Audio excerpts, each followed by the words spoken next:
Amen. Good morning po sa lahat. Ang inyong lingkod po, Pastor Edwin Limbaga ng Philian Baptist Church, Bacoor, Cavite. Blessings to all.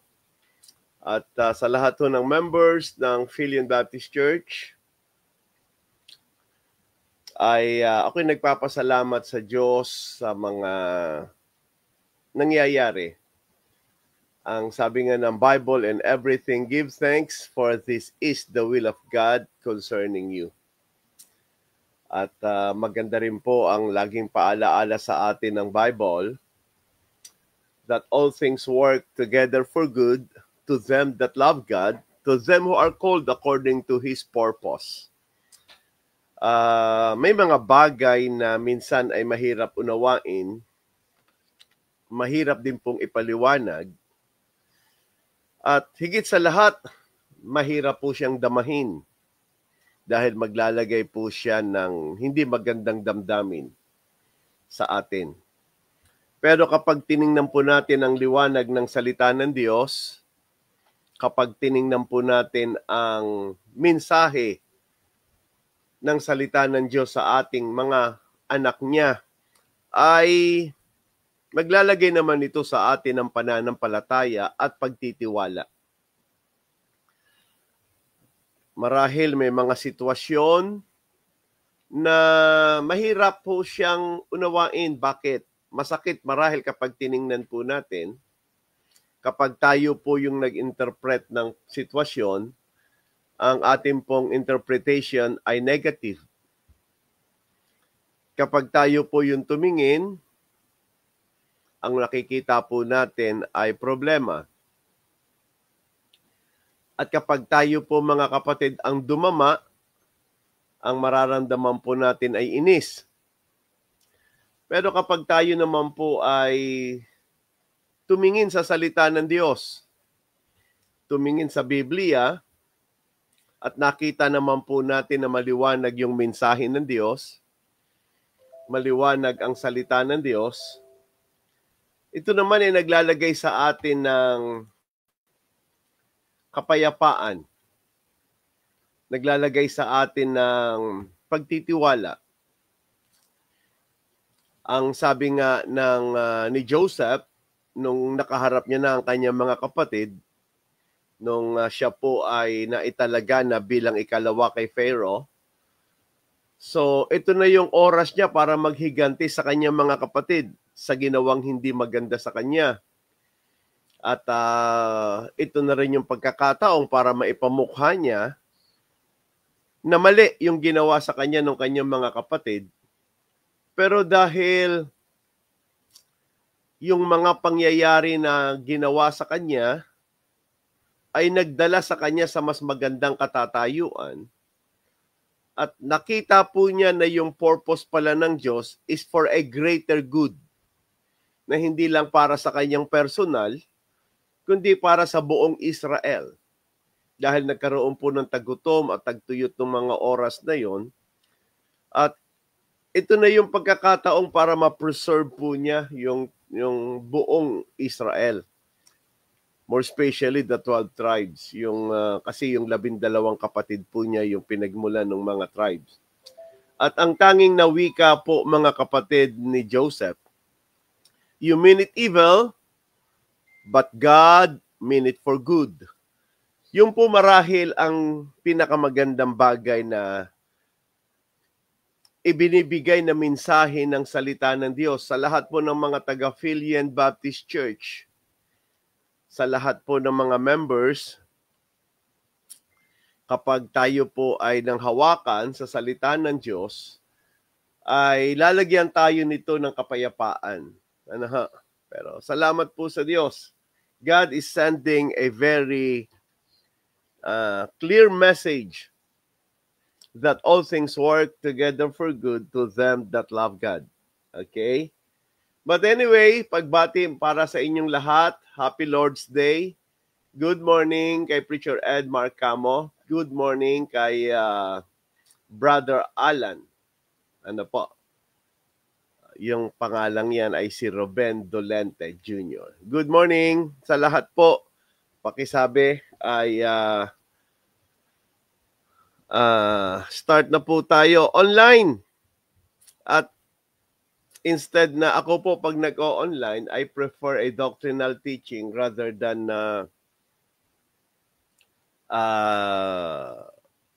inspirational message. Pero kailangan din po natin ng inspirational message. Ang title po kasi ngayon ng aking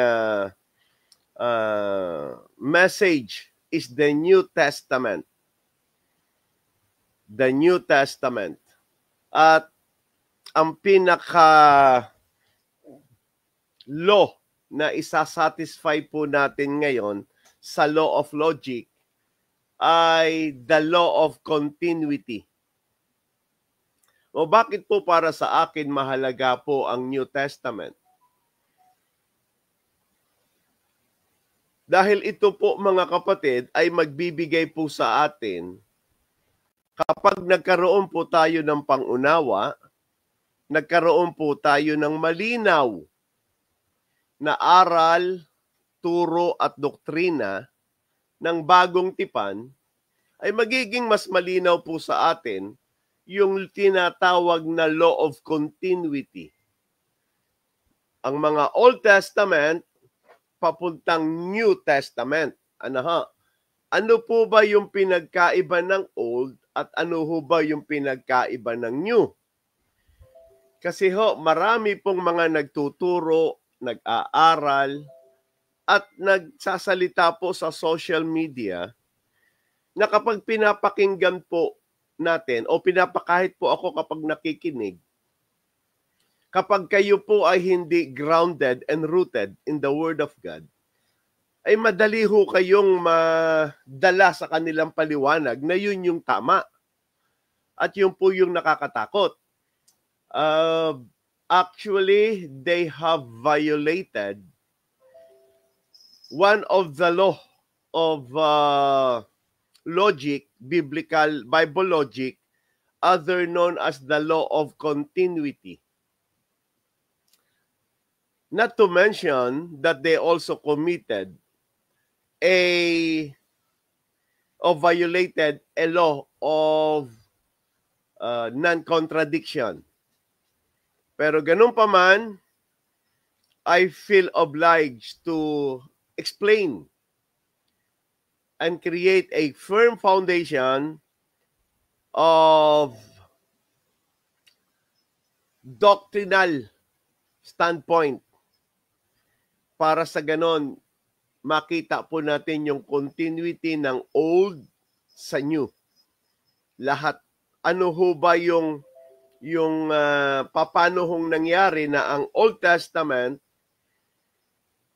lahat po ba ng law sa Old Testament na wala? At yun po yung laging tinatanong ko. Wala ho bang na-carry sa New Testament? Halimbawa, the law of tithes. Sabi nila. So, ano ho ba yung pagtingin? Kasi para sa akin, may napakahalagang aral at pangako yan. So, yung mga nagsasabi na wala ng tithes sa New Testament could both carry the blessings and the consequence if they are right. It can promote obedience. Kapag talagang wala na po yan, pero patuloy pa rin ginagawa ng mga naggumagawa ng ikapo, yan po ay may malaking bagay na pagkakamali. Pero sa kabilang banda, doon sa mga nagsasabing may tithes pa, at may nagsasabing wala ng tithes, pero may tithes pa pala, ito po ay magdadala po ng isang consequence doon sa mga naniniwalang wala ng tithes, pero yung pala ang itinuturo ng Bible meron pa, magke-carry din naman po ito ng consequence. Kasi bakit? So naniniwala po kasi ako na we are commanded to obey. Pero ano nga po ba talaga? Mayroon po ba talagang tithes sa New Testament o wala po ba talagang tithes sa New Testament? hindi ho magiging klaro yung aral na yan maliban maunawaan po natin ang Old Testament tsaka ang New Testament. Ano po? Pag hindi natin naunawaan ang New Testament, ano ba ang meaning ng New Testament at ano yung mga pumapaloob sa New Testament na yan, magiging nakakalito po yan, nakakagulo po yan. So mga kapatid, isa po yan sa gusto kong talakayin. Halimbawa, the doctrine of law, the law. Laging sinasabi po nila na we are no longer under the law, but under grace. Okay? Yan po ay isang malaking tanong sa akin. Ito po yung introduction lamang. Wala na nga po ba talaga sa ilalim ng batas ang mga taga-New Testament? At kung tinutukoy natin na wala na tayo sa ilalim ng batas, ang tinutukoy ba nating batas ay ang batas ng Old Testament? Na kapag tayo ngayong mga nasa New Testament, ay hindi na tayo sa ilalim ng batas. May nadinig po akong pastor na nagturo na ang New Testament is no longer under the law. What does it mean? So, ibig sabihin po ba hindi na nagte-take effect ang Old Testament law sa panahon natin ngayon? Kasi yun ang mga salitang lumabas. So dahil hindi po klaro yung mga statement na yan po ay bunga ng misunderstanding nila sa New Testament. At yan po ay bunga ng hindi malinaw na aral at turo at paliwanag patungkol po sa New Testament. Pero nung nadinig ko po sa pastor yon na ang New Testament is no longer under the law, mga kapatid, I think that statement is very deceptive. Bakit po? Kasi po lahat ng unsaved, lahat po ng unsaved sa panahon natin is under po yan ng Old Testament law. Nasa ilalim po sila nun. Pero nasa New Testament po sila nabubuhay. Halimbawa, lahat ng tao ngayon na hindi ligtas, na hindi sumampalataya kay Kristo, sila po ay nasa ilalim ng isang batas na kung tawagin po natin yan, yung batas na yan ay nasa Old Testament po yan, na ang tawag po dyan mga kapatid, the law of sin and death. Na ang sinabi ng Bible na ang kabayaran ng kasalanan ay kamatayan. Old Testament po yan, hindi po yan New Testament. Ano po? At ang mga batas po diyan na pumapaloob, kasama po ang Ten Commandments. So sa makatuwid, ang mga mananampalata, ang mga tao ngayon, lahat ng tao ngayon na di mananampalataya kay Kristo ay nasa ilalim po ng Old Testament law. At ang Old Testament law ay the law of sin and death. Ano po? So mali po yung statement na ang mga nasa New Testament ay wala na sa ilalim ng law. Hindi ho, nasa ilalim pa rin po sila ng law, kaya ho mamamatay sila. Kasi yun ang sinasabi ng Old Testament law. Hindi ho nawawala ang Old Testament law sa New Testament. Pero yung tanong, kailan mawawala yung Old Testament law sa New Testament? Kailan yun? At anong law yung mawawala sa New Testament, pero anong law sa Old Testament ang magpapatuloy sa New Testament? May mga batas po ba ng Old Testament na hindi po siya inalis sa New Testament? Kasi bakit? Very confusing po sa marami kapag nagpapaliwanag sila, they never explain the laws in particular, but they always apply the law in general. Sa makatuwid, parang tinutukoy nila that we are no longer under the law. They are referring to a general law. Lahat ng batas sa Old Testament, wala na ngayon. Kaya pag tinatanong mo sila, anong mga batas sa Old Testament ang nawala na? Lahat ba ng batas sa Old Testament wala na, hindi na applicable ngayon? O may mga certain specific law sa Old Testament na hindi applicable ngayon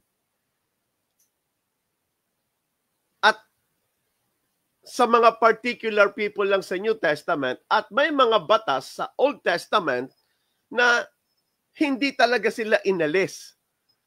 Hindi talaga sila nawala. So we need to be very, very specific. So yun po yung gusto ko.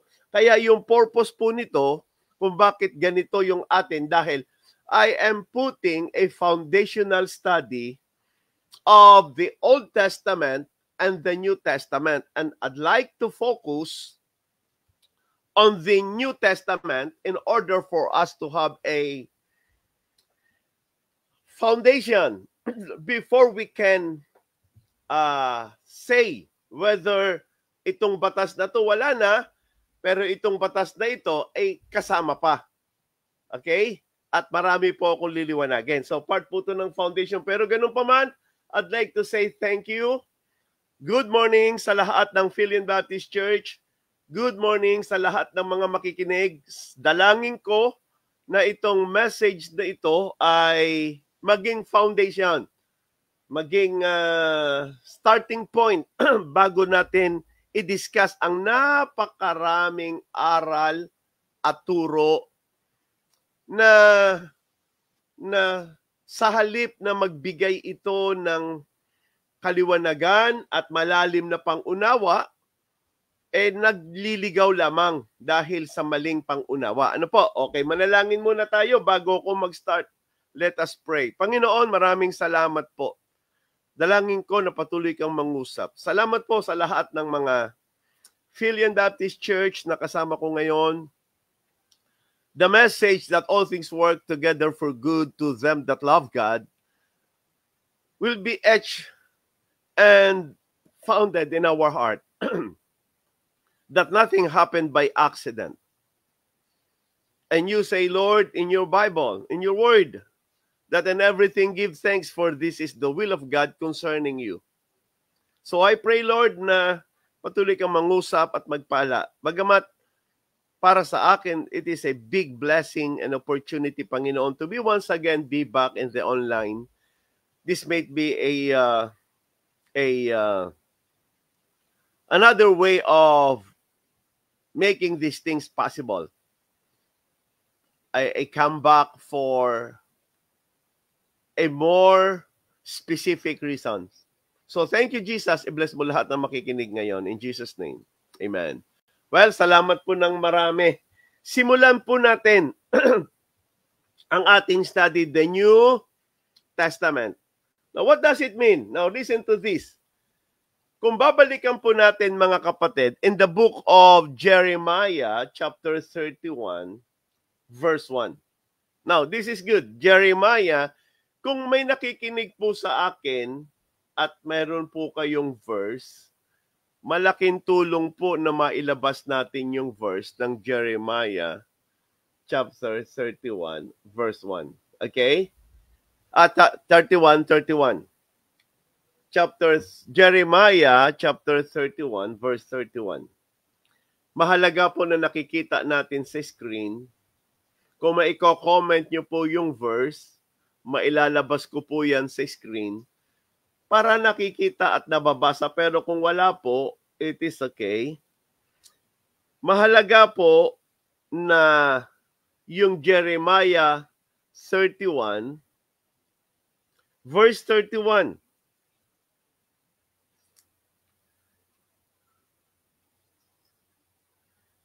Ito po ay salita ng Diyos at ang ina-address niya po rito ay ang Israel. Bakit mahalaga po iyon? Ito po ay salita ng Diyos at ang ina-address niya po rito ay Israel. Sa makatuwid, mahalaga na maging foundation po natin yan kasi bakit po? Lagi po kasi nating inaalis ang Israel kapag pinag-uusapan po natin ay ang New Testament. Okay? ang salita pong testament at ang salita pong covenant ay pareho. Now, ulitin ko po ang salita pong testament at ang salita pong covenant, synonyms po yan pagdating sa Bible. So, pag sinabi nating Old Testament, thank you, Preacher Jom Tamayo. Ayan. Pag sinabi ho nating Old Testament, ang meaning po niyan, Old Covenant. Pag sinabi nating New Testament, ang meaning po niyan, New Covenant. So wala pong pinagkaiba ang salitang Testament at ang salitang Covenant. So ano ho yung mahalagang foundation? God was talking to Israel in the book of Jeremiah, chapter 31, verse 31. And listen to this. Ang sabi ng Panginoon sa Jeremiah 31:31, "Behold, the days come, saith the Lord, that I will make a new covenant with the house of Israel." So napakahalaga po yan. "And with the house of Judah." Now, pansinin niyo po, bakit po napakahalaga? And I want you to be very particular sa bawat nakasaad po rito. Kasi pag sinabi po nating foundational, tatandaan po natin na ang covenant, ang new covenant o the New Testament, una pong ipinangako sa Israel. At ang sabi po rito, "I will make a new covenant with the house of Israel and with the house of Judah." Now, 12 tribes po ang Israel. Pero naging particular po ang new covenant not only with the house of Israel and with the house of Judah. Kasi napakahalaga po na yung Judah, bakit naging particular po sila sa Testament? Ang Old Testament po sa buong Israel. Pero ang New Testament po sa Israel and with the house of Judah. Para maunawaan po natin at makita po natin yung importance of Judah, bakit particular sila with the New Covenant, samantalang ang Old Covenant, wala hong particular tribes na binanggit. Yun po ay sa buong Israel lamang. Pero time will come. Sabi ng Bible, "I will make a new covenant with the house of Israel and with the house of Judah." So always bear in mind na may particular tribes na binanggit when it comes to the new covenant and why. So we will discuss that later at mapapansin nyo mahalaga na makita po yan. But jumping to verse 32 of Jeremiah chapter 31, so ano yung una nating makita sa verse 31? Sa Israel, ipinangako ang new covenant. And we need to makita natin yung distinction ng old sa new. Pag hindi natin nakita po yan, magiging malaking problema po yan, mga kapatid. So, kasi bakit? Kung wala ho kayong background na ganitong aral, magiging general po lahat sa inyo sa old. Ano ho? At magiging general lahat sa inyo sa new. Lahat na lang ng old law, wala na yan. Okay? So, lahat bago na. Okay, verse 32, paki-share yung verse 32 ng Jeremiah chapter 31. Eto na po. Thank you so much again. Sabi niya, yung new covenant na gagawin ko sa Israel and with the house of Judah, not according to the covenant that I made with their fathers in the day that I took them by the hand to bring them out of the land of Egypt. Okay?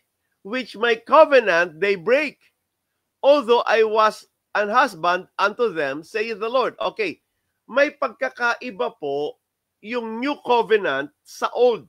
Sabi niya yung new covenant o yung New Testament, Hindi ito katulad ng testamento na ibinigay ko sa inyong mga forefathers. Yung New Covenant, iba na to. In the day that I took them by the hand to bring them out of the land of Egypt. Yung description po kasi lagi ng Diyos during the time sa Old Testament ay ama at anak. Yun lagi dinidescribe niya. Ay asawa at anak at husband and wife. Sabi niya, kung paano ko kayo ginagabayan sa aking kamay. Although I was an husband unto them, saith the Lord. Of verse 33. Now, tandaan niyo po, he was talking to Israel and trying to enumerate and put a distinction between the Old Covenant and the New Covenant that sabi niya, the day will come. So, ibig sabihin, wala pa po ang New Covenant. Pero darating na babaguhin ko ang covenant sa inyo. Tandaan niyo po, he was talking to Israel. So, we need to understand that the new covenant is also for Israel and with the house of Judah. Hindi natin pwedeng alisin ang Israel sa new covenant. But we need to understand the distinction. Kasi sa kanila unang ipinangako ito. Okay? Sa kanila ito sinabi, babaguhin ko ang testamento ko. Yung unang testamento na kung saan ipinangako ko sa inyong mga tatay, hindi na ganyan yung testamento ngayon. Hindi na yan yung covenant. May pagkakaiba na ang covenant. Pero sa Israel pa rin po siya nangangako. Kasi lagi nating iniisip na kapag pinag-usapan natin ang New Testament, it has nothing to do with Israel. But the fact remains that the New Testament was first promised to Israel that God will make a new covenant to Israel. Okay? But what does it mean? So verse 33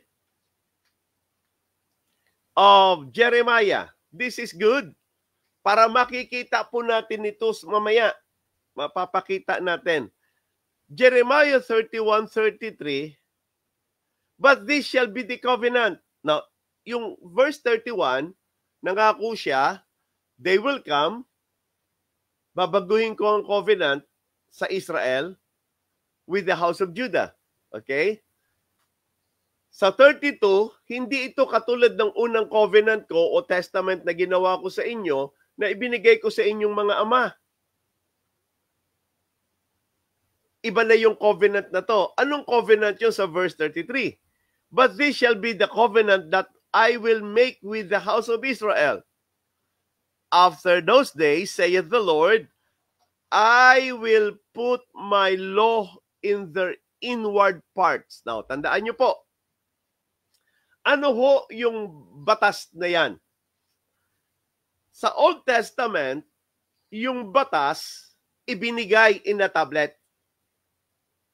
Tandaan nyo po yung panahon ni Moses na nasa bundok po siya ng Mount Sinai at binigyan po siya ng 10 Commandments.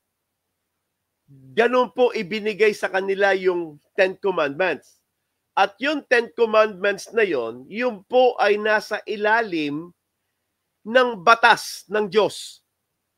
Na kung tawagin po yun is the law of sin and death. Now, wala hong binanggit sa Old Testament ng law of sin and death. Wala. Pero bakit ko alam na yan ay nasa ilalim ng law of sin and death?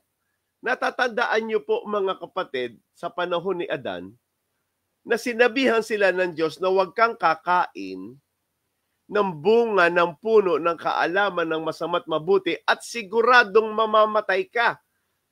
Actually mga kapatid, yung batas ng Diyos diyan, na kapag sinuway mo, mamamatay ka. Ang tawag diyan, the law of sin and death. Yung sin is when you transgress the law. Death is the consequence of transgression of the law. Kaya law of sin and death. That is the law. From the time of Adam. Listen, sin is the transgression of the law. And death is the consequence of the transgression of the law. That is the Old Testament. Okay? Nung ibinigay ng Diyos yung 10 utos, at ang 10 utos ay pumapailalim sa batas ng law of sin and death, and it was given through the tablet. So ngayon, ang sabi ng Diyos ay ganito. Ang Old Testament ay hindi ito, ang New Testament, hindi ito katulad ng Old Testament. Hindi ito katulad ng ibinigay ko sa inyong mga ama, sa inyong forefathers. Okay? Nung kayo'y nasa Ehipto pa. Sabi niya, this time, I will put my law in their inward parts. So yung 10 Commandments sa Old Testament, ibinigay in tablet, pero this time, yung batas na ito, ibibigay ko sa inward parts, isusulat ko na sa inward parts nyo. And write it in their hearts. And will be their God, and they shall be my people. So sa makatuwid, may malalim po na pagkakaiba ang old sa new. At maliwanag po yan sa Hebrews chapter 9. Nilinaw po yan ng Hebrews chapter 9 na ang Old Testament ay meat, temple, and mortal. Pero ang New Testament, hindi na po yan sa ilalim ng meat, temple, and mortal people. So, nilagyan na po siya ng distinction. So ngayon, ang sabi ng Bible, pagdating sa inyo, sa bagong covenant, isusulat ko na sa puso ninyo ang kautusan. Okay, so sa makatuwid, maliwanag po yung distinction ng Old sa New. Ang Old Testament, letters. Ang New Testament, spirit. Okay? Basahin po natin para makita natin.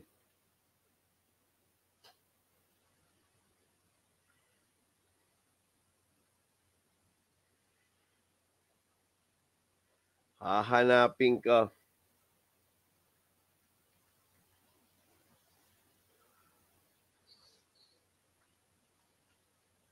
Okay, ha?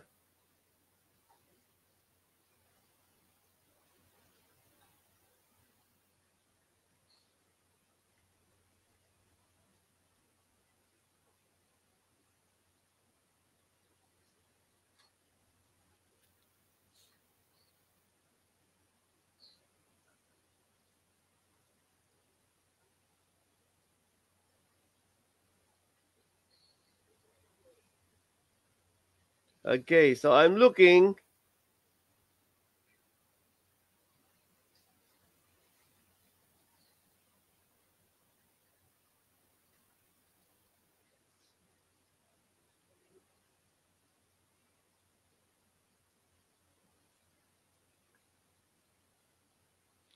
Yan. Saglit, ang haba pala.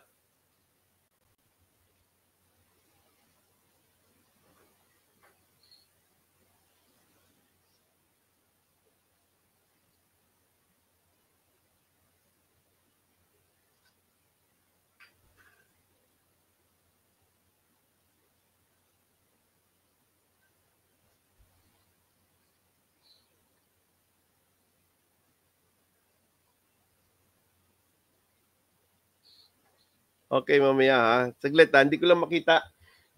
Iba yung Old Testament is by letter, the New Testament is by the Spirit. Okay? So right now, I want you to open the book of Hebrews.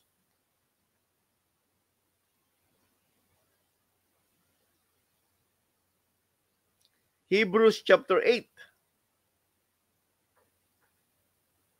verses 7 to 10. Basahin natin Hebrews chapter 8, verse 7 to 10. In the book of Hebrews chapter 8,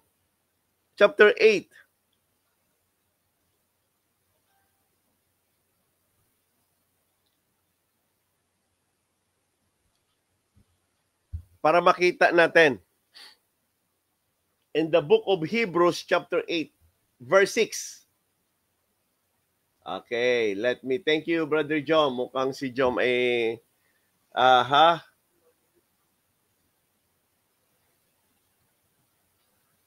Verse 7, for if the first covenant had been faultless, then should no place have been sought for the second. For finding fault with them, he saith, behold, the days come, saith the Lord, when I will make a new covenant with the house of Israel and with the house of Judah, not according to the covenant that I made with their fathers in the days when I took them by the hand to lead them out of the land of Egypt, because they continued not in my covenant, and I regard them. Tuloy natin. Hindi nagkasya yung verse 10. Sabi rito, and I regarded them. Pakisulat yung verse 10. Brother Jom. Para makita natin about the old and the new. Pansinin nyo po, yung Hebrews chapter 8, verses 6 to 10. Ayun din po ang Jeremiah 31 hanggang 33. So, yung ipinapangako sa Jeremiah, okay, 9 and 10, ayan. Not according to the covenant that I made with their fathers in the day when I took them by the hand to lead them out of the land of Egypt, because they continued not in my covenant, and I regarded them not, saith the Lord. Verse 10, for this is the covenant that I will make with the house of Israel. After those days, saith the Lord, I will put my laws into their mind and write them in their hearts, and I will be to them a God, and they shall be to me a people. Now, notice this. Notice this. Yung Jeremiah 31, verses 31 to 33, ay kinote lang po ng Hebrews chapter 8, starting from verse 7 to verse 10, na yung covenant ng Jeremiah, eto na yung New Testament natin ngayon, na ilalagay na sa puso ng lahat ng mga taong sumasampalataya lamang kay Kristo.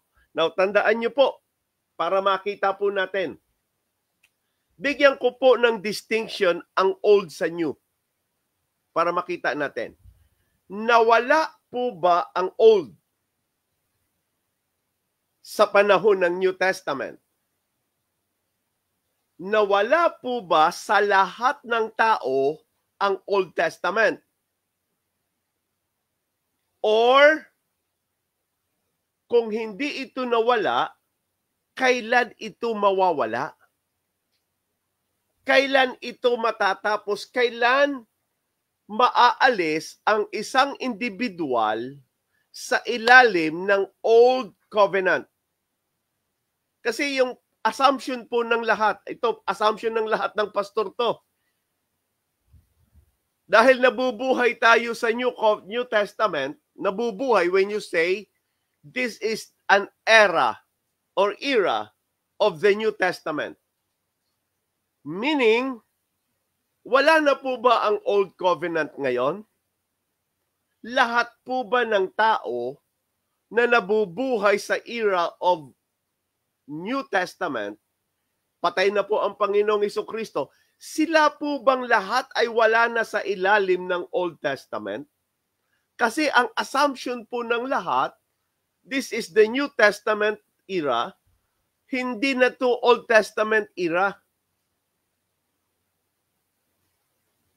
And I say that is wrong. Mali po yun. Yung question ay eto. Lahat po ba ng tao ay wala na sa Old Testament? Or sino at kailan maaalis sa Old Testament o sa law of sin and death ang isang individual? Okay? So yun ho yung tanong. Kasi mali ho yung assumption. Dahil nasa New Testament na tayo, lahat wala na. Wala na ang old sa panahon natin ngayon. O eto po, maliwanag po, para ka makapasok sa New Testament, para ka pumailalim sa New Testament, para kasaklawan ng New Testament, isusulat sa puso mo ang batas. So sa makatuwid, ang assumption po ba lahat ng nasa New Testament ay nasulatan na ng batas sa puso nila? I-etch ng Panginoon. I will write the law into their heart. Yan. At ito pa yung isang assumption. We are no longer under the law, but under grace. Yan po ay nadidinig ko sa lahat ng pastor. Kapag ang New Testament is no longer under the law, sa makatuwid, lahat po ba ng tao na nabubuhay ngayon ay wala na sa ilalim ng law? Sila po ba ay nasa ilalim na ng grace? Kasi that is the assumption. I think that will give us an idea kung kailan mawawala sa Old Testament ang isang individual. Ayon. At kung sakasakali na ikaw ay wala na sa Old Testament, inalis ka na sa Old Testament, inilipat ka na sa New, ang mga tanong ay ganito, kailan mangyayari yon? Pangalawa, kapag nailipat ka na ba sa New Testament, saklaw ka na ng bagong covenant, wala ka na ba sa ilalim ng law? Hindi ka ba sinasaklawan ng law kapag ikaw ay nasa ilalim na ng New Covenant? So yung dalawang bagay na dapat nating makita para mabigyan natin ng distinction ng Old tsaka New ay ito. Kailan matatapos ang Old Covenant sa isang individual? Pag nasagot natin yan, makikita po natin na hindi pala lahat ng tao ay nasa New Covenant na. Nasa ilalim na ng New Covenant. Hindi pala lahat ng tao ay naisulat na ang kautusan ni Kristo sa kanilang mga puso. Hindi pala lahat ng tao, mga kapatid, hindi dahil nabubuhay ka sa New Era or sa New Covenant o sa New Testament age, ay nasa ilalim ka na ng New Testament. Tandaan niyo po ang salitang testament, covenant. Ito ay sumpaan. Ito ay pangako. Sa makatuwid, pag sinabi mong ikaw ay nasa New Testament na, ang pangako ng Diyos, ibibigay niya na sa iyo. Meron na kayong tinatawag na pangako sa isa't isa. May sumpaan na, kaya may covenant na kayo. So, lahat ba ng taong nabubuhay ngayon ay nasa ilalim na ng covenant? Ano yung mga covenant na yon na ipinapangako ng Diyos sa Israel at sa Judah? Yun ho yung mga dapat nating makita. Okay, sagutin po natin yung unang tanong. Lahat ba ng tao sa panahon natin ay wala na sa Old Covenant? Wala na po ba sila sa Old Testament? Hindi po ba sila nabubuhay sa Old Testament? No, ito po ang sagot. Hindi lahat ng taong nabubuhay ngayon sa New Testament ay nasa ilalim ng New Testament. Hindi po sila saklaw ng New Testament. Hindi lahat. Okay? So may mga tao ngayon, at mas marami ang mga tao sa panahon natin ngayon na hindi pa po sila nakakapasok sa New Testament. Nabubuhay sila sa panahon ng New Testament, pero hindi sila sinasaklawan ng New Testament. Pag sinabi po kasing testament, pangako, covenant, wala pa sa kanila, hindi pa nila pwedeng i-claim yung pangako ng Panginoong Hesukristo. Ang pangako ng Diyos, I will make a new covenant. Halimbawa, ipinangako sa Israel ito. Lahat po ba ng Israel ngayon sa panahon nating nabubuhay ay nasasaklawan na ng new covenant? Hindi po. Lahat po ba ng tao ngayon na nabubuhay ay saklaw na ng New Covenant? Hindi po. So, sa makatuwid, kung hindi sila saklaw ng New Covenant o hindi sila saklaw ng New Testament, saan at ano ang sumasaklaw sa kanila? Old Testament. So sa makatuwid, may mga tao pa ngayon na saklaw ng Old Testament. Yes. Yes. At ang batas ng Old Testament ay ibinigay by letter. That is the Ten Commandments. So saklaw sila ng Ten Commandments. Okay, pangalawang tanong. Kailan mawawala ang isang individual sa Old Testament at kailan siya maililipat sa New Testament? Tandaan niyo po, uulitin ko. Ang salitang testament, covenant, ito ay pangako. Ito ay sumpaan. Pwedeng nasa panahon ka na ng New Covenant, pwedeng nasa panahon ka na ng New Testament, pero hindi ka pa sinasaklawan nito. Okay. So, sa makatuwid, kailan maaalis sa Old Testament or Old Covenant ang isang individual sa panahon natin? At kung siya po ba ay naalis na sa Old Covenant o sa Old Testament, hindi na po ba siya saklaw ng law? At lilinawin po natin yun, mga kapatid. Okay, buksan natin. Buksan natin. Romans chapter 8, verse 1 and 2. Romans chapter 8, verse 1 and 2. Pakilagay nga po na makita natin at linawin. Ano po? Mahalaga. Romans chapter 8, verse 1 and 2. Thank you po kay Ma'am Agnes. Nag-ano din po siya ng verse. Okay, thank you, John. Now listen to this.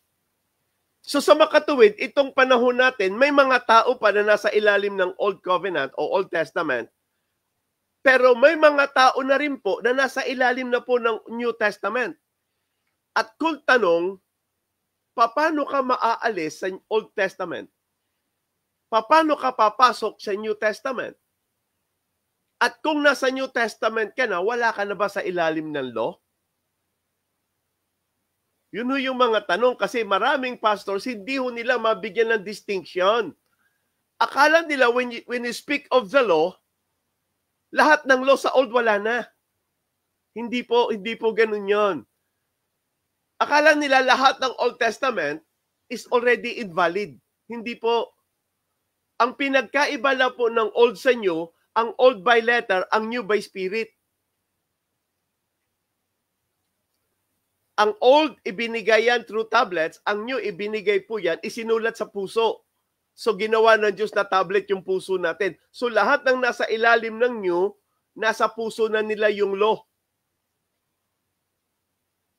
Nakasulat na ron. Okay? At anong meaning ng grace? Okay, ito ho yung Romans chapter 8, verse 1. Kailan maaalis sa Old Testament o sa Old Covenant kasi lahat ng tao naroroon, lahat ng Old Testament lahat ng mga taong saklaw ng Old Testament ay talagang saklaw sila ng batas na yon. At paano ka maililipat? Okay, Romans chapter 8 verse 1. There is therefore now no condemnation to them which are in Christ Jesus, who walk not after the flesh, but after the Spirit. Now listen to this. For the law, now listen for the law of the Spirit of life in Christ Jesus hath made me free from the law of sin and death. Okay. Alam niyo po ba na ang verse 2 of Romans chapter 8 verse 1 is the New Testament and the Old Testament? Let me say that again. Ang Romans chapter 8 verse 2, ito po yung New Testament at saka Old Testament. Ito po yung covenant. And pareho po sila under ng law. Magkaibang law lang po yung uma-under sa kanila. Para ka ma-under ng New Testament, para ka pumailalim sa New Testament, dapat ikaw ay sinasaklawan ng isang batas. This is the law. Ano po yung law? Law of the Spirit of life. Batas po yan. What is the law of the Spirit of life? If any man be in Christ, he is a new creature. That is the law of the Spirit of life. Batas po yan. Yan po yung tinatawag na law of faith. Yan din po yan. Let me look for the word law of faith. So mali po pala yung kasabihan that we are no longer under the law. Mali pala yun. Kasi pag Christian ka na, in order for you to be in the New Covenant or in the New Testament, you must be under the law of faith. Kasi ang maglalagay lang, hindi ho nawala ang law.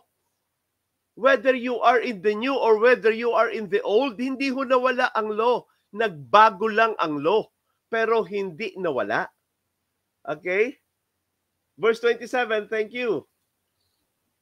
O, tingnan nyo, this is the law na minimension. Lahat po ng nasa New Testament, para ka makapasok sa New Testament, para makapasok sa New Covenant, the law that will cover you in order to be covered by the New Testament is the law of faith.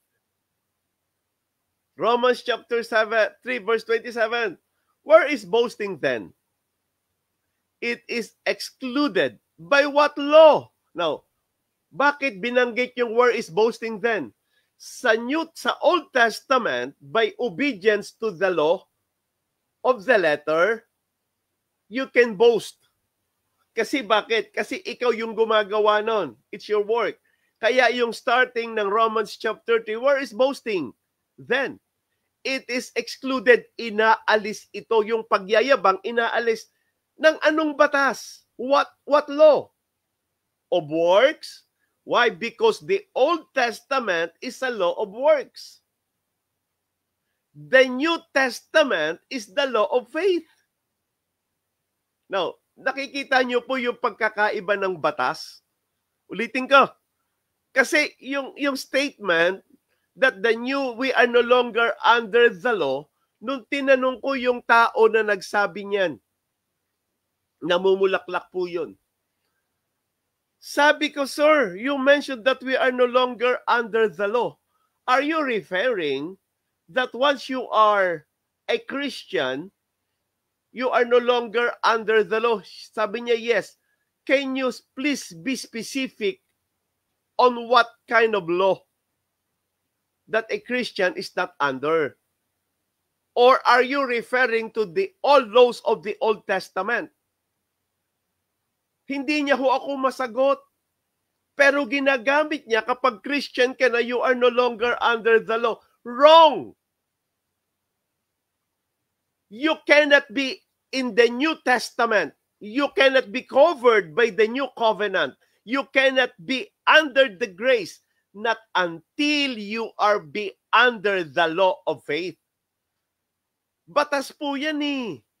So lahat po pala ng nasa New Testament is under the law, but not of works, but under the law of faith. So, anong pinagkaiba ng old sa new? Ang old is works, ang new faith. Pareho hong batas yan. Batas po ang old, batas po ang faith, ang new. So, may batas na sumasaklaw sa old, may batas na sumasaklaw sa new. Ang batas na sumasaklaw sa old, law of letter. It is written. There is none righteous, no not one. Those are the law of letter. Sabi ng Bible, for the wages of sin is death. That is the law of letter. The Ten Commandments, mga kapatid, is the law of works. We need to understand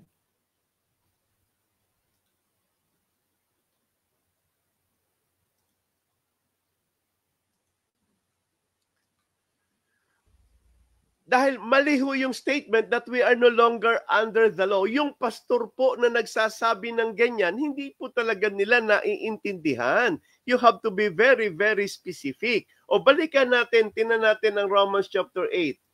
Okay. So, dito ho, sa Romans chapter 8 verse 2, ito na po ang old and new. Ano ang new? Yung mga nasa ilalim ng new, for the law of the Spirit of life in Christ Jesus. So yun ang new. Nasa ilalim ka ng law of the Spirit of life. Ano yung old? Hath made me free from the law of sin and death. Ito yung old. Yung Old Testament is the law of sin and death. Ang New Testament is the law of the Spirit of life. So lahat ng Christian na nasa New Testament is under the law of the Spirit of life. Lahat ng nabubuhay ngayon, lahat ng tao na wala sa ilalim ng law of the Spirit of life, ay nasa ilalim po sila ng Old Testament law, that the law of sin and death. Na ang kabayaran ng kasalanan ay kamatayan. So, maliwanag po yun. Okay, so ngayon, dahil mahalaga po na kapag na kay Kristo ka na, okay, let me remove this. Kapag na kay Kristo ka na, if anyone be in Christ, ang sabi ng Romans chapter 8 verse 1, there is therefore no condemnation. Yung condemnation po doon, mga kapatid, ay kamatayan. Yun yung tinutukoy na condemnation. Okay? Kapag na kay Kristo ka na, yung salitang kasalanan na bunga ng laman, binayaran na po ng Panginoong Jesucristo. Pero kailan mapupunta sa iyo yung kabayaran ng kasalanan? Paano? Sa pamamagitan ng batas ng pananampalataya. Believe on the Lord Jesus Christ and thou shalt be saved. Yung batas na yan, yung salitang believe on the Lord Jesus Christ is a law. Yan po ay batas ng pananampalataya.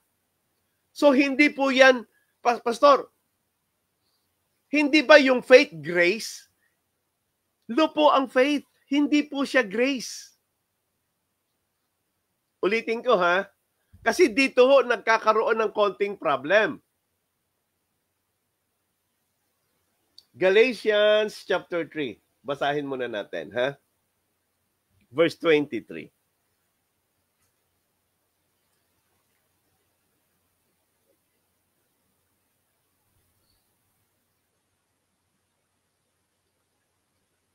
Book of Galatians.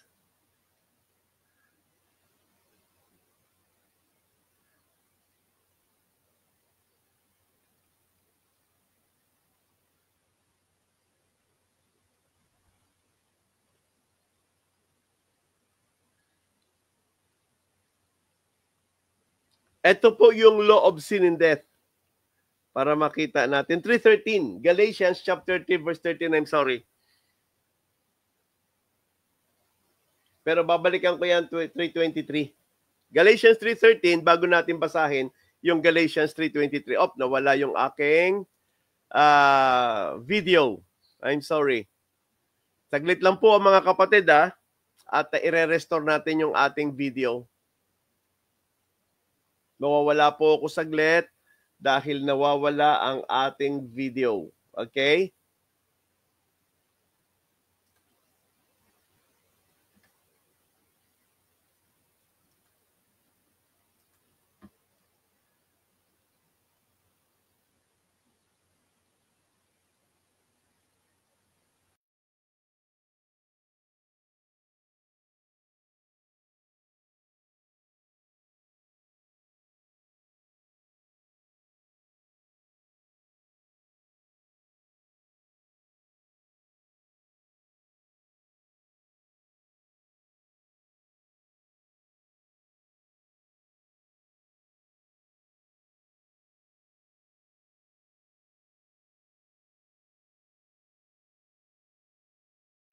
Okay, so salamat po. Okay, balikan natin.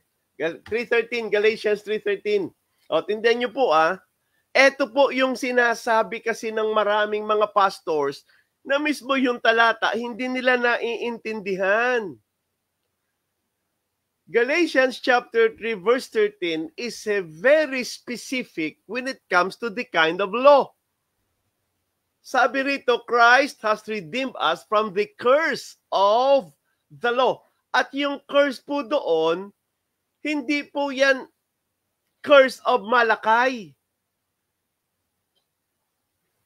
Ito ho yung nagiging problem ng marami. Pag kinukot nila yung Galatians 3:13 na yung curse of the law, ang assumption po nila, yan din yung Malakay. You are cursed with the curse. Therefore, kasi hindi ka nagbigay ng tithe, the curse of the law is very, very specific in Galatians chapter 3 verse 13. Curse is everyone that hangeth on the tree. Hindi ho naman giving, hindi ho tithes ang pinag-uusapan sa Galatians 3:13. Ang Galatians 3:13, yung law po rito ay the law of sin and death. Yan po yung law. Hindi po yan tithes. Wala hong kinalaman ng tithes. That is completely out of context. Kaya ang sino man hong mga pastors na ginagamit ang Galatians 3:13 in relation to the tithing, hindi po niya alam. Hindi niya naiintindihan. The reason why, okay, medyo napuputol po yung aking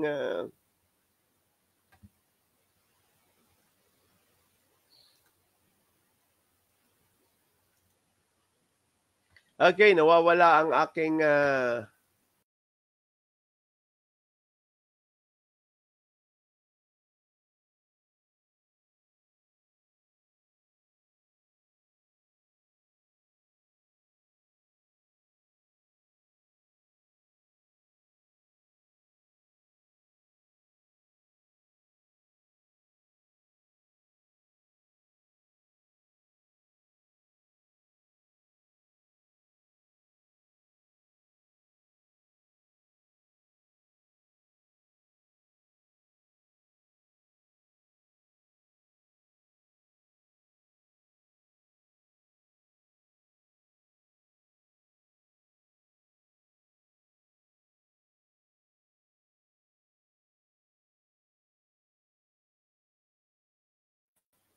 Binigyan ko po ng distinction, ano ang old, ano ang new. This is just an introduction, a foundational teaching, in order for us to be able to have at least a foundation of its doctrinal point of view between the old and the new.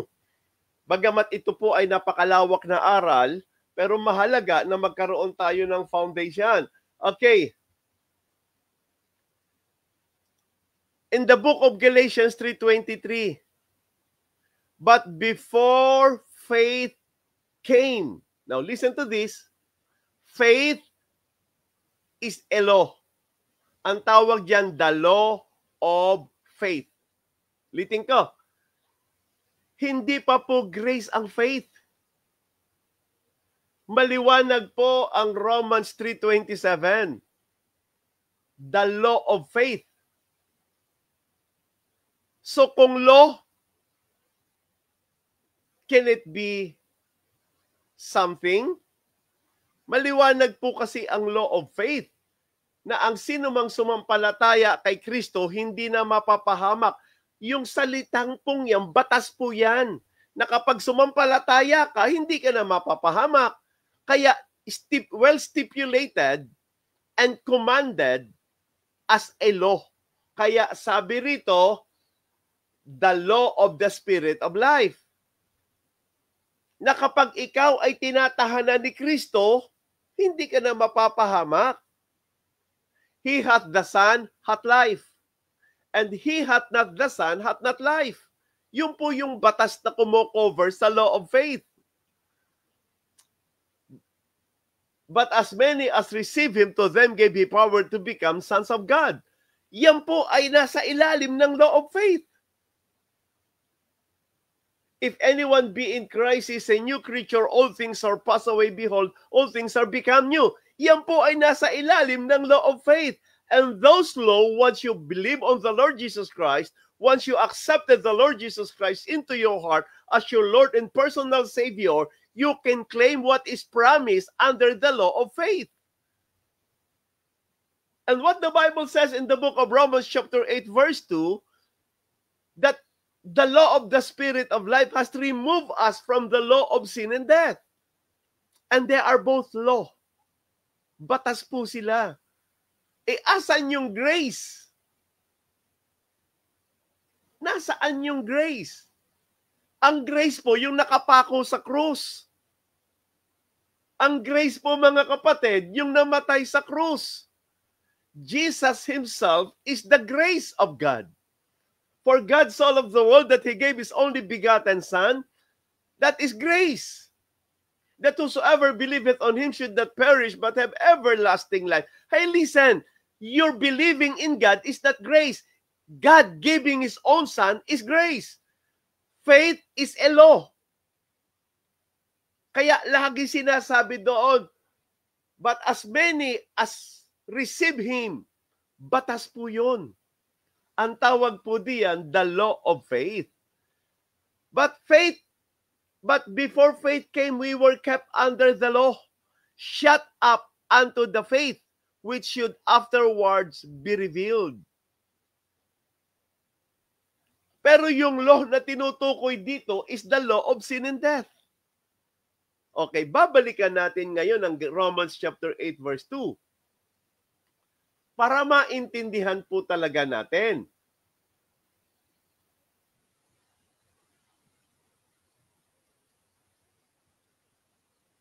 Romans chapter 8 verse 2. Okay, balikan natin yung kay John. There is therefore now no condemnation to them which are in Christ Jesus. That's the law. Kapag na kay Kristo ka, wala ka ng condemnation. Ang sumasaklaw po diyan, the law of the Spirit of life and the law of faith. For the law of the Spirit of life in Christ Jesus hath made me free from the law of sin and death. Question. Maganda ho yung tanong dito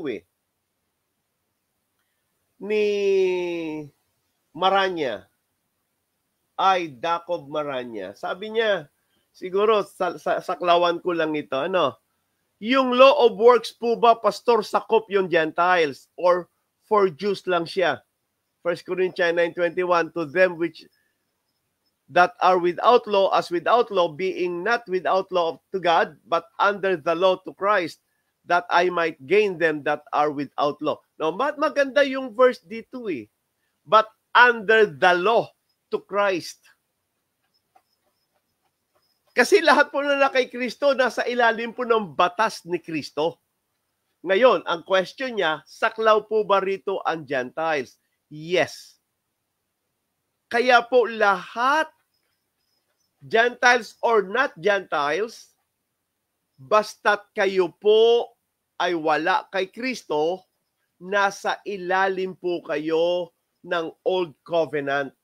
Ang Old Covenant, ang kabayaran ng kasalanan ay kamatayan. Saklaw po sila ng Ten Commandments. Pastor, sa Gentiles lang ibinigay ang Ten Commandments. Okay? Tandaan niyo po, the law of sin and death is in reference to transgression of the law. Maliwanag dito ang Romans chapter 5. Pero naitalakay ko na yan. Even those who never sinned under the similitude of Adam. Dalawa lang po kasi ang nagkasala. Yung una, in the similitude of Adam. Yung pangalawa, yung under ng Ten Commandments. Okay? So lahat po sila saklaw niyan. Ang hindi lang po sinasaklawan ng Old Covenant, na ang Old Covenant is the law of sin and death, yung mga nakay Kristo na. So lahat lamang po, now listen to this, thank you so much. Yung question, Gentiles, saklaw po lahat tayo ng law of sin and death. Ang Ten Commandments does not only cover the Jew. Cover po niyan lahat. Bagamat sa Jew ibinigay. Okay, no, ito po yung maganda rito. Lahat ng wala pa kay Kristo, lahat ng wala pa kay Kristo, sila po ay sinasaklawan ng law of sin and death. Yan ang batas. At ang law of sin and death is the law of letter. Kahit nabubuhay po yan sa New Testament era, hindi ka pwedeng sumailalim, pumasok sa New Covenant, magkaroon kayo ng bagong pangako at sumpaan ng Panginoong Jesucristo, not until pumailalim ka sa law of faith or sa law of the Spirit of life. So lahat lamang ng mga sumasampalataya kay Kristo, lahat lamang ng tumanggap kay Kristo Jesus bilang Panginoon at sariling tagapagligtas, ito lamang ang pumapailalim sa New Covenant, sa New Testament. Sila lang. Hindi po lahat. Pero whether you are in the Old Testament under the law of sin and death, or in the New Testament under the law of faith or the law of the Spirit of life, you are still both under the law. Kaya mali po yung kasabihan that we are no longer under the law. Galatians 3:13 is very specific. The law of sin and death po yung tinukoy doon. Pero kung ikaw ay hindi na under ng law of sin and death, hindi ka pa rin pwedeng maligtas until i-under ka ng law of the Spirit of life or the law of faith. Kasi bakit?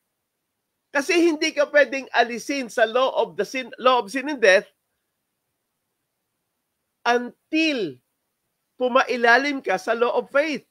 So wala pong ibang paraan para ang isang tao, ang isang nabubuhay ngayon, mawala sa Old Testament. Kasi ang Old Testament, ang Old Covenant, ang nagkasala, mamamatay. Walang ibang paraan para mawala ka sa Old Covenant, pumasok ka sa New Testament kay Kristo Jesus. At makakapasok ka lamang kay Kristo Jesus sa pamamagitan ng pananampalataya kay Kristo. Na ang tawag sa pananampalataya is the law of faith. Okay, ngayon, kung pupuntahan po natin ang Galatians, okay, maganda po yung Romans, sabi na, binigay ni Jom. Romans 13 and 14, chapter 5. For until the law, sin was in the world, but sin is not imputed when there is no law. Nevertheless, death reigned from Adam to Moses, even over them that had not sinned after the similitude of Adam's transgression, who is the figure of him that was to come. So, ibig sabihin, may mga taong nagkasala not under the similitude of Adam because they sin willfully or transgress the law of God. So the Ten Commandments actually were the law given, and all of the people under the sinful nature transgress the law. And that law is already imputed in you. Kaya maliwanag ang Book of Romans Sin abound. Kasi bakit? When law abound, sin abound. Dahil dumami ang kautusan at natransgress, dumami yung kasalanan ng tao. Maganda hong pag-aralan niya. But anyway, okay. So, maliwanag na ngayon. Nakita na po natin yung pagkakaiba ng dalawa. Ano pa ho yung differentiation of the old and new? Okay, let me summarize this. Lahat ng tao na wala kay Kristo, sa panahon natin, kahit nabubuhay sa New Testament era, under po sila ng Old Testament. Covered po sila ng batas na umiiral sa lumang tipan. Pag sinabing tipan, sumpaan. At ang Diyos ay nagbitaw ng kanyang salita. Ang Diyos ay nag-iwan ng kanyang mga batas. At ang batas sa Old Testament, ang kabayaran ng kasalanan ay kamatayan. At ang batas na umiiral sa Old Testament is the law of letter. Okay? Ang batas na yan ay binigay through tablets during the time of Moses. Katawag po dyan Ten Commandments. Hanggang sa ngayon, effective po ang Ten Commandments. Hanggang sa ngayon. Pastor, nasa New Testament na tayo. Hindi lahat ng tao nasa New Testament. Yun po yung pagkakaiba ng Old tsaka New. Hanggang ngayon, effective ang Old Covenant at maraming tao ang sinasaklawan nito. Ang nagkasala ay mamamatay. Sin is the transgression of the law. Yun ang meaning nun. And they have transgressed the law. Okay? Sa panahon ni Kristo, mas mabigat pa nga Pinalalim niya. Magalit ka lang sa iyong kapatid, pumatay ka na. Tumingin ka lang na may pagnanasa sa babae, nangalunya ka na. So lahat ng tao ngayon ay talagang masasabi nating nakapatay na. Lahat ng mga tao ngayon masasabi nating nangalunya na. Sa ilalim ng batas ni Kristo. Pero may bago hong batas ang New Testament na wala sa Old Testament. Na nasa Old Testament by letter, pero nasa New Testament by spirit. Kasi ito yung panahon. Okay, ngayon, nakita natin yung distinction. Ano pa po yung distinction ng Old sa New? Sinabi ho ng Hebrews chapter 7. Now, mahaba-habang aralin to Hebrews chapter 7, but I will be focusing on a very specific distinction between the old and the new. Hebrews chapter 7.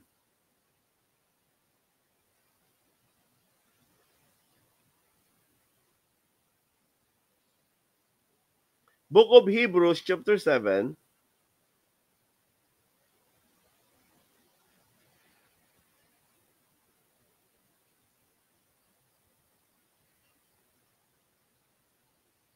Ito na po yung New Covenant na binanggit natin sa Jeremiah 31 verse 31. Bakit napaka-particular ng Judah? Why is it Judah is so particular in the New Covenant? Kung babalikan natin ang Jeremiah 31:31, let me look for that.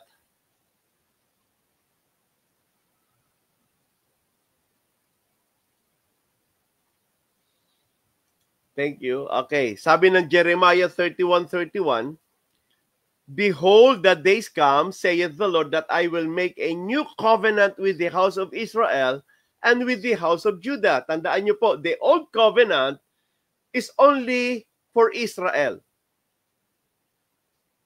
Wala pong particular tribe ang old covenant. Pero ang new covenant, sa Jeremiah 31, ipinangako sa Israel. Pero may particular tribe na po. Ano po yon? Judah. Why is it Judah is particular in the new covenant? And what make Judah special? Okay. So, may mga batas sa old na binago sa new. Pero lahat po ba ng batas sa old na wala? Okay. Tingnan muna natin. Ano ang mga batas sa old na binago sa new? At bibigyan ko po ng specific distinction nito. Verse 12 of Hebrews chapter 7. Sunod-sunod po yan.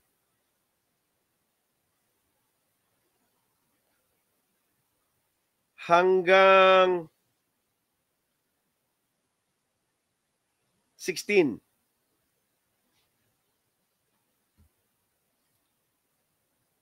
Hebrews chapter 7 verse 16. Verse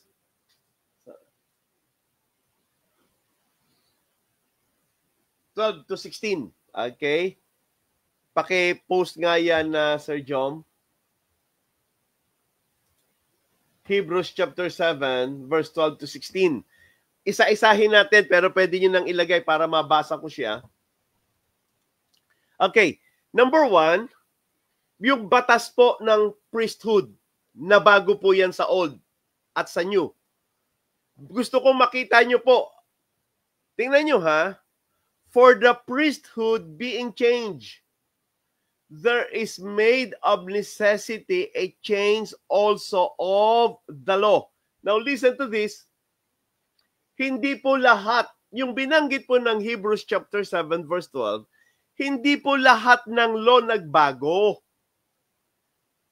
Yung binabanggit po ng Hebrews chapter 7 is very particular po lamang, the law for the priesthood. Kasi sa Old Testament, Levites. Sa New Testament, hindi na po. Binago po ng New Testament. At maliwanag po ang Hebrews chapter 7 verse 12. May gumamit dito yung isang bulaklak na kausap ko, mga kapatid, na ginagamit niya ang Hebrews chapter 7 using the term law in general. Kaya sabi niya lahat ng law sa Old Testament wala na. Hindi po. Ang binabanggit lamang po ng Hebrews chapter 7 verse 12 ay ang law of priesthood. Kasi sa Old Testament, kapat Levites. Pero si Jesus po come from Judah. Bawal po siya under the Old Testament maging law, maging priest. Kasi wala po sa batas yun. In order for Jesus Christ to be a priest, He must be under the new covenant. Yun yung meaning nun. Verse 13, For he of whom these things are spoken pertained to another tribe, of which no man gave attendance at the altar. Verse 14 and 15 and 16. Okay, eto ngayon. For it is evident that our Lord sprang out of Judah. So, under the old covenant, established po ang law. Manggagaling lang po sa Levites.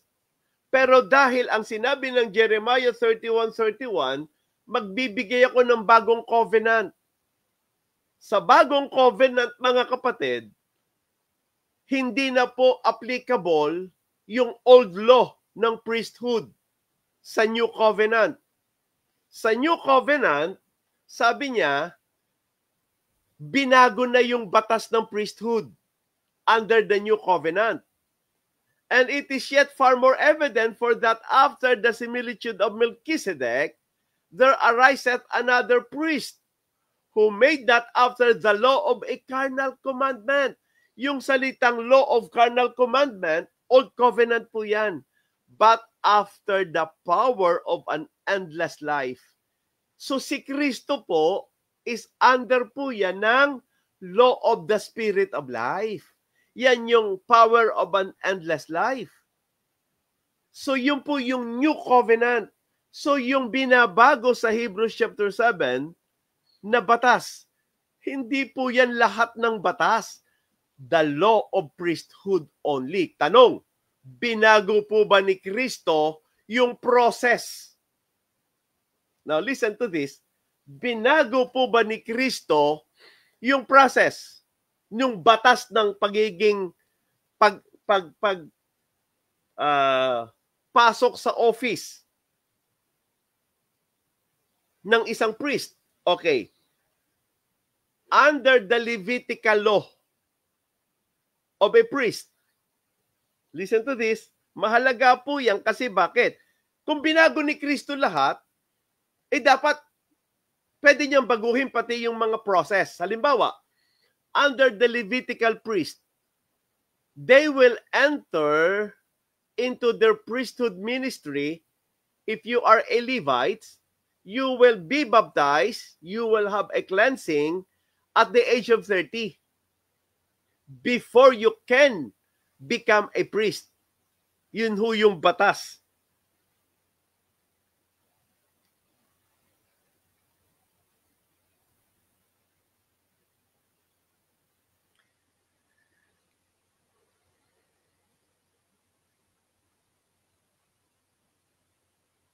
Let me look, ha?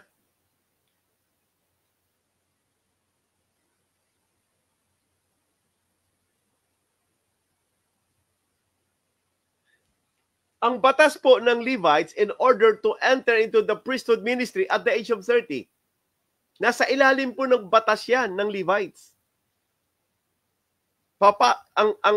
In order for you to enter into that priesthood ministry, you will have a cleansing, paglilinis.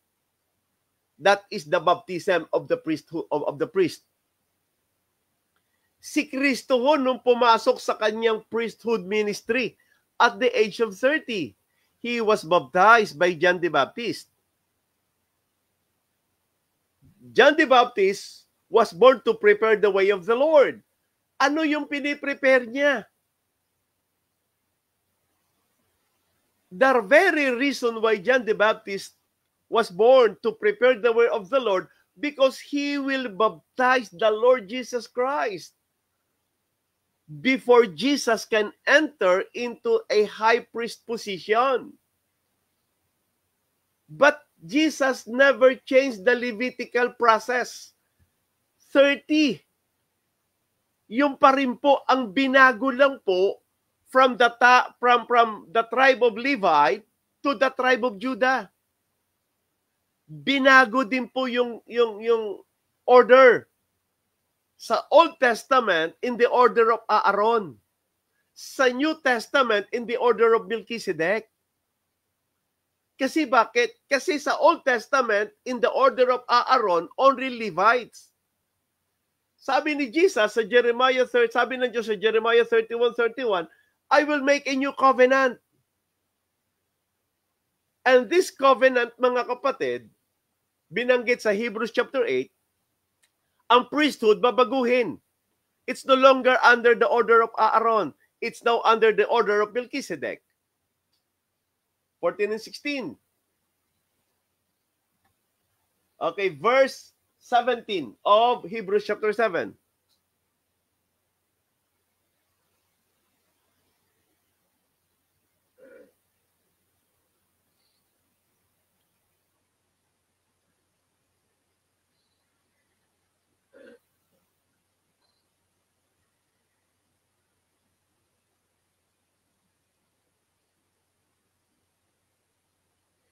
Verse 17 of Hebrews chapter 7.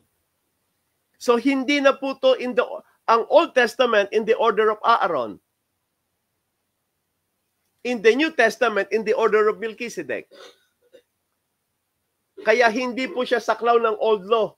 Ang Old Law, Levites. Pero sa New Testament, in the order of Melchizedek, Judah.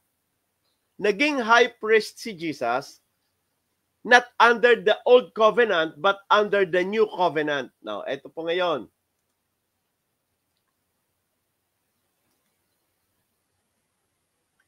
Hebrews 7:17, for he testifieth, thou art a priest forever after the order of Melchizedek. Now, listen to this carefully.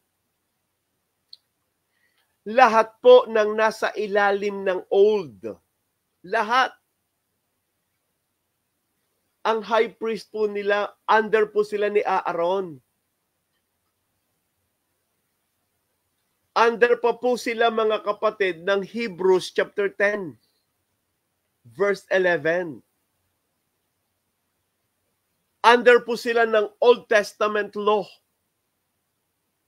Ang mga ina-under lamang ni Jesus ngayon as the high priest, ang mga ina-under lamang ni Jesus ngayon sa New Testament ay lahat lang ng sumampalataya sa Kanya. So lahat ng mga sumampalataya kay Kristo, hindi na po tayo under ng priest ng mga Levites.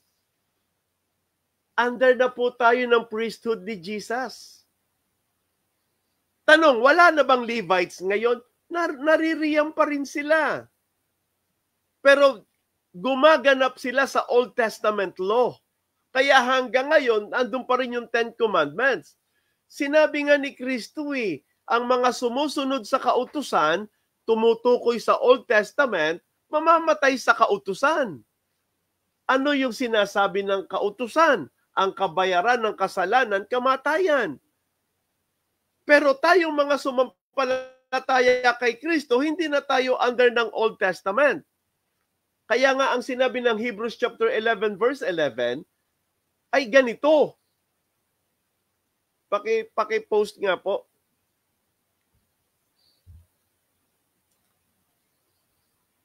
Hebrews chapter 11 verse 11. Chapter 10 verse 11. I'm sorry. Hebrews chapter 10 verse 11. Pag nakita nyo to, mga kapatid, naintindihan natin. Kasi under ka nito. Kapag wala ka kay Kristo, under ka nito. At ang sabi doon ng Hebrews chapter 10 verse 11, the priest standeth daily. Yan. And every priest standeth daily, ministering and offering oftentimes the same sacrifices which can never take away sins. Sa New Testament, ang sacrifice po natin si Kristo na. Sa Old Testament, ang sacrifices po nila lambs. At ang sabi ng Bible, can never take away sins. Si Kristo po ang ating sacrifice ngayon. Siya yung ating lamb. Once and for all, inoffer. Ang sabi ng John chapter 1 verse 29, behold the Lamb of God which taketh away the sins of the world. Ayon. So sa makatuwid, malinaw po ito. May high priest ang Old Testament, si Aaron, in the order of Aaron. May high priest ang New Testament in the order of Melchizedek, si Jesus Christ. May law ang Old Testament, the law of sin and death. May law ang New Testament, the law of the Spirit of life. Lahat ng Old Testament, lahat ng nasa New Testament, mga kapatid, is still under the law. Anong law ang uma-under sa lahat ng nakay Kristo? The law of the Spirit of life. What is the law of the Spirit of life? The law of faith. So mali yung sabihin mo na kapag Sa New Testament, we are no longer under the law, but under grace. Now, ang law na tinukoy sa Galatians 3:13, the law of sin and death. Pero para mawala ka sa law of sin and death, kailangan i-under ka ng isang law, the law of faith, which is the law of the Spirit of life, which is the law of eternal life. Na ang batas na yan, ang sino mang sumampalataya kay Kristo, hindi na po siya mapapahamak. So, tanong, siguro ito yung tanong na iiwanan ko. Kasi bakit? May isang batas sa Old Testament, mga kapatid, na hindi natin napag-usapan. Na ang tanong ko po, hindi na po ba siya effective sa panahon natin? Kasama po bang nawala yung batas na ito? Na maraming nagsasabi, hindi na siya covered. Hindi na siya applicable sa panahon natin. Okay. Anong batas po yun? Sa Old Covenant, na ang tanong ko, wala na po ba yan sa New Covenant or sa New Testament? Ano po yun? The law of blessing. Now, iba ho yung the law of sin and death. Tanong, what is the law of blessing na binanggit sa Old Testament? Na ang tanong ko, kasama po bang nawala yan sa New Testament? Inalis din po ba yan? Hindi ho ba naisama yan sa New Testament sa panahon ni Kristo?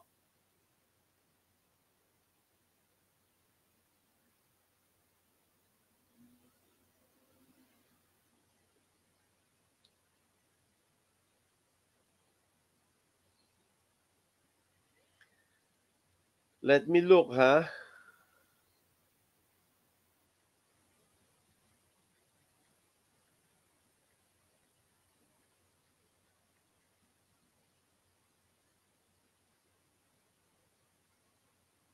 Okay, sorry. Deuteronomy 30 verse 19. Pakilabas nga po. Deuteronomy 30 verse 19. Okay? Question. Nawala po ba ito? No, maliwanag po ang Galatians 3:13, the law of sin and death, that we are no longer under the law of sin and death.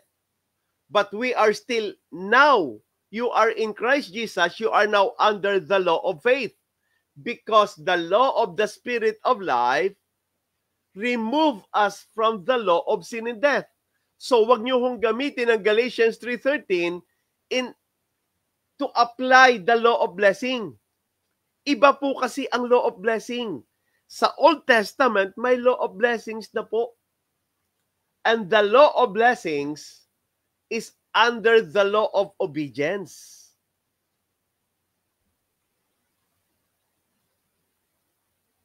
Tingnan niyo po, Deuteronomy 30 verse 19, I call heaven and earth to record this day against you. He was talking to Israel. Listen, the New Testament is also promised to Israel in the book of Jeremiah 31 verse 31. But we need to understand the new.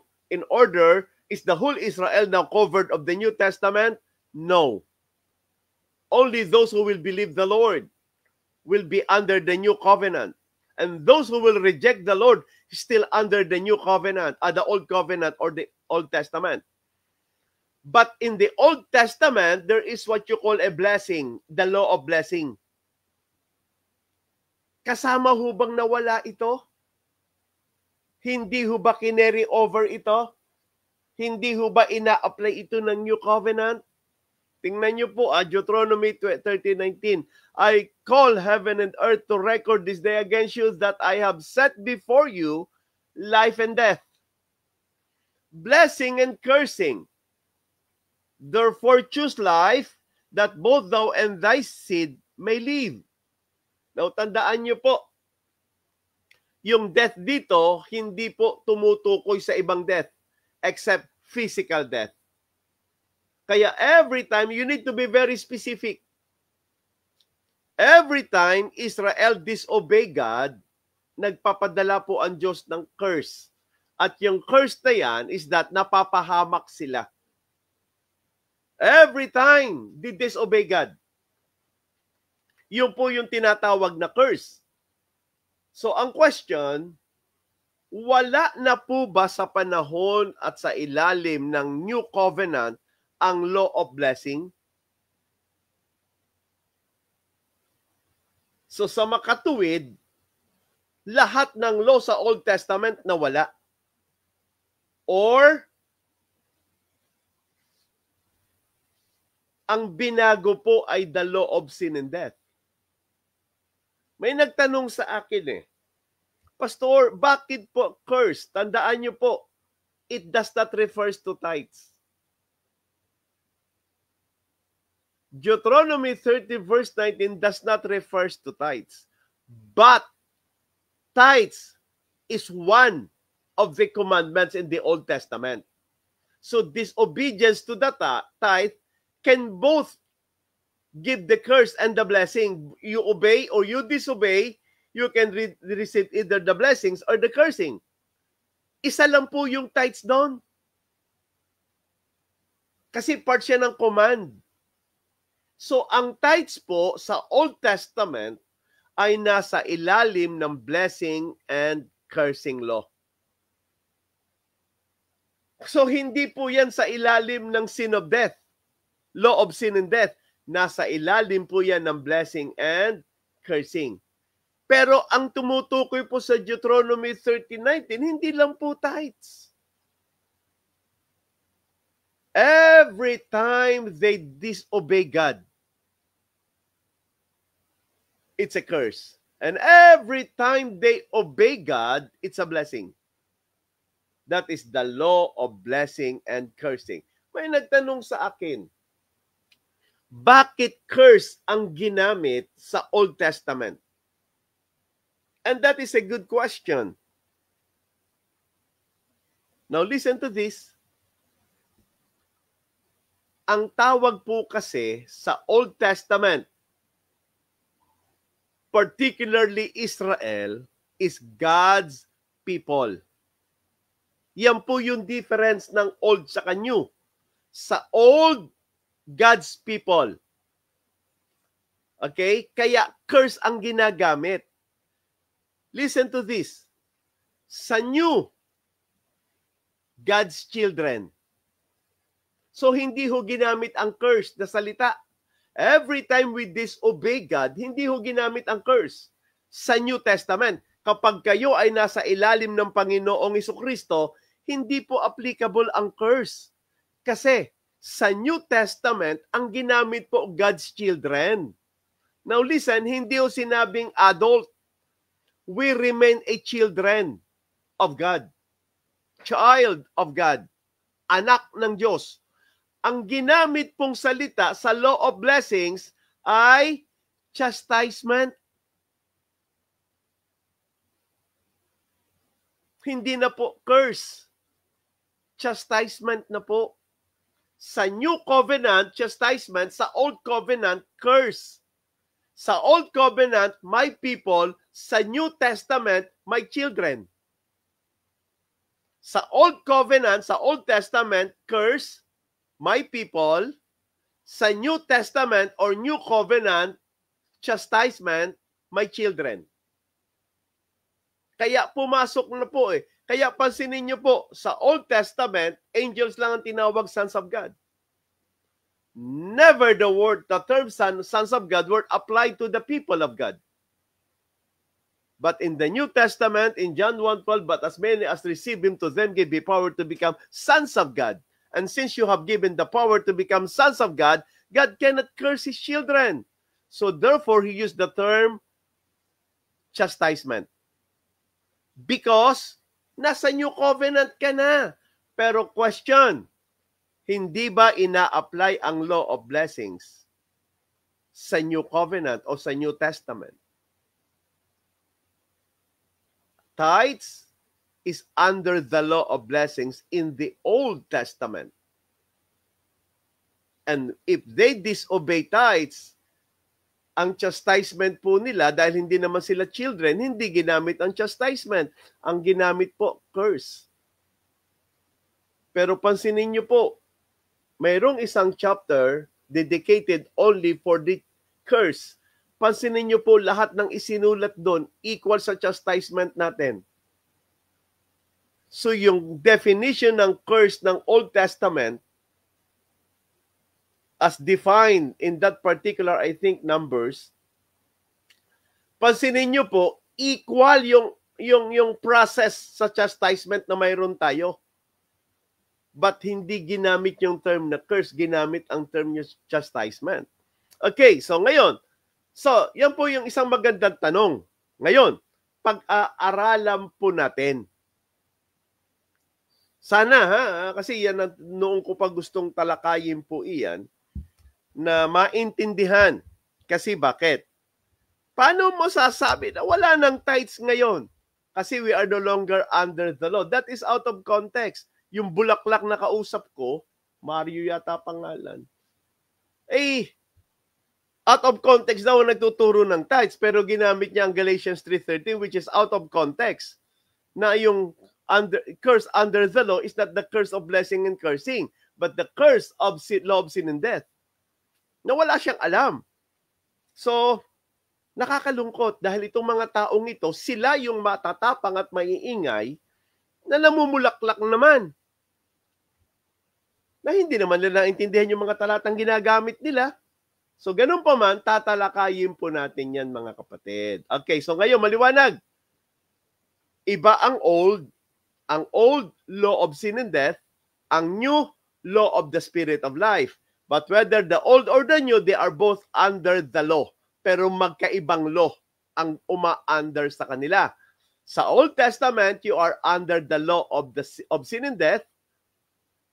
Sa New Testament, you are under the law of the spirit of life or under faith. Sa Old, ang high priest is in the order of Aaron. Sa New, binago yung law, Hebrews chapter 7, verse 12. It's no longer under the order of Melchizedek, it's now it's no longer under the order of Aaron sa Old. Sa New, it's now under the order of Melchizedek. Sa Old, mga kapatid, literal na sheep ang inoffer. Sa New, si Kristo ang inoffer. Siya yung ating lamb. Okay? Pero yung question, nawala ba ang law of blessings? Sa Old Testament, nung pumasok na tayo sa New Testament, na ang law of blessings if you will obey, curse if you will not obey. It does not only refers to tithes, it refers to obedience. Wala na po ba yan sa New Testament? As another question that I'd like to address, wala na po bang tithes sa New Testament? Inalis na po ba? Okay? Tandaan niyo po, ang New Testament ipinangako sa Israel. Hindi lamang po sa Gentiles. It has nothing to do. God gave the promise of the New Testament to Israel. In the house of Israel, with the house of Israel, with the house of Judah. Jeremiah 31:31. Ang question ko nga kanina, kailan ka mawawala sa Old Testament at kailan ka papasok sa New Testament? Ang lahat ba ng tao na nabubuhay sa panahon natin ngayon ay no longer under the law or under pa sila ng Old Testament law hanggat hindi sila nakakapasok sa New Testament? Well, nasagot na po natin, maliwanag po. Ang nasa New Testament po lamang o New Covenant ay yung mga sumampalataya kay Kristo Jesus. Yung mga tao na tinanggap si Kristo bilang Panginoon at bilang tagapagligtas. Pero nasa ilalim pa rin po sila ng batas. Hindi na po ng batas ng law of sin and death, batas na po ng law of the spirit of life. Na kung tawagin is the law of faith. Okay? So kung law ang faith at law ang spirit of life, ano ang grace? Because contrast po ang law and grace. Kung ang faith ay law, kung spirit of life ay law, hindi siya ng grace. Then ano ang grace? Kasi ang tawag po ng iba, ang faith ay grace. No, ang sabi ng Bible, faith ay law. The law of faith. Dahil contrast ang grace sa faith as a law, then you cannot say faith is the grace. Why? Because it is already stipulated that faith is the law. Then, if faith is the law, then faith is not grace. Then what is grace? If it is not faith. If it is the law, it is a must to be followed. It is a must to do. Kasi batas siya eh. Hindi pwedeng choice. Law, it cannot be a choice. It is a must. Since the Bible already stipulated that law, that faith is the law, it is already a must that a man must believe in God in order to be part of the new covenant. Since faith is the law, then faith is not grace. Because grace and law is a contrast. Then we need to understand what is grace. Magandang sagutin din po yan. Anyway, so maraming salamat mga kapatid. Well, I don't have much time to discuss everything, but we already established a good foundation of a New Testament and the Old Testament. Okay? Hindi ho nawala ang Old Testament sa mga hindi pa sumasampalataya kay Kristo. Under pa rin sila noon. Pero kapag sumampalataya ka na kay Kristo, mga kapatid, under ka na ng New. At sa New Covenant, isinulat na ang commandment sa puso mo. At magandang maunawaan din po ano meaning nun. Bakit? Kasi sa Old Testament, ibinigay through tablets. Ang Old Testament is about life and is about death. Ang New Testament is about life. Yun ang pinagkaiba ng dalawa. The old is death, the new is life. Yun ang meaning niya. Okay? Kaya ang pinag-uusapan sa new is the life. Okay, the old is law, the new is grace. That is the contrast of the two. Okay? But it doesn't mean na walang law ang new. Ang new ay law of faith and law of the spirit of life. Okay? So, yun po yung ilang mga... Okay, so maraming salamat. Sayang, alam ko napakahaba ng oras, pero sa biyaya ng Diyos, it's already 12:15 in my time. And sana nagbigay linaw, nagbigay liwanag sa marami, at kung loloobin ng Diyos, sasagutin po natin, nawala po ba ang law of blessings sa New Testament? Nawala ang curse. At bakit curse sa old? Because my people. At anong ginamit sa new? Chastisement, because you are now my children, according to the Bible, saith the Lord. Okay? So bilang anak, chastisement ang ginamit niya sa New Testament. That's the big difference between the old and the new. Okay? So maraming salamat. Well, sana po kung may mga tanong, thank you po kay Aida Maranya for joining us in our study today. Thank you so much, and God bless you all mga kapatid. The Lord bless you with great blessings today. Thank you so much. Tayo po sandaling manalangin. Panginoon, maraming salamat po. Dalangin ko na ang aming tinalakay ay nagbigay linaw at nag-establish ng isang malaking katotohanan. Dahil napakarami po sa social media ang gumagamit ng mga terms na hindi po talaga maliwanag at di po nauunawaan. And sometimes it create more confusions rather than clarity. So dalangin ko na ang lessons ngayon ay naglagay po ng firm foundation, the difference between the Old Testament and the New Testament. Thank you, Lord. So dalangin ko, i-bless niyo po lahat ng tagapakinig ngayon. Thank you so much, and I pray all these things in Jesus' name. Amen and amen. Thank you po. Well, tomorrow is Monday. I'm praying and hoping that God will give me a chance and the privilege to teach in the online Bible school or Bible Logic School, 8:30 tomorrow night. So, thank God na nakapagturo po ako ngayon. Thank God na nakapag-share ako ngayon. Foundation lang po ito. But I am praying na maisulat ko po yan. Kasi that is a very good topic in discussing the Old Testament and the New Testament laws. Okay? So, thank you so much. God bless you all. Bye-bye. Thank you so much po. Pagpalain kayo ng Panginoon. To all Philippine Baptist Church, maglalagay po ako sa chat group sa mga leaders ko. Let's meet tonight. Let's have some discussion. God bless you all.